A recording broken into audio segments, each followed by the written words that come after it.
सामान जीएमसी ठाही आहे। ही आहे मक़ामी तौर ते ठाहियल गाॾी जंहिंजो नालो छकड़ो या जीएमसी आहे।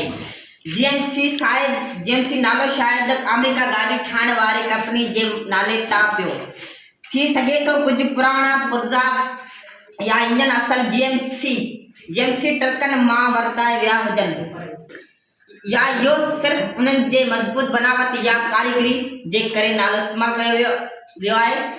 जीएमसी थरपारकर जे ॿियनि रेगिस्तानी इलाइक़नि ट्रांसपोर्ट जो बुनियादी ज़रियो आहे।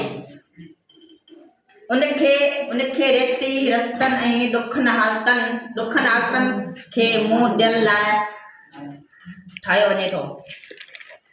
इहा हिकु मज़बूत सादी बनावट वारी गाॾी आहे जंहिंजे मरमत मक़ामी कारीगरी आसानी सां करे सघनि था। जीएमसी रेती, बजरी, सरमो ऐं ॿिया तमीराती मवाद रेगिस्तानी इलाइक़नि में पहचान जा कम करे थी। ते थर में रस्ते वठण लाइ पके रस्ते जी ज़रूरत न आहे।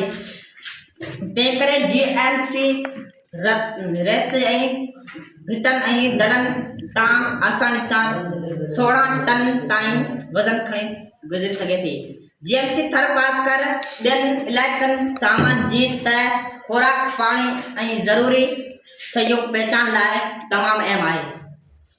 ॾोरा उन्हनि इलाइक़नि में माण्हुनि खे हिकु हंधि खां ॿिए हंधि मुश्तमिल करण लाइ इहो इस्तेमालु थींदी आहे, जिते बाक़ाइदी ट्रांसपोर्ट सहूलियत मौजूदु न आहे। जीएमसी सिर्फ़ हिकु गाॾी न आहे, पर इहो थर जे माण्हुनि ऐं रोज़मर्रा ज़िंदगी जो इहो लाज़मी हिसो आहे ऐं मक़ामी सक़ाफ़त सां गॾु तालुक़ु रखे थी।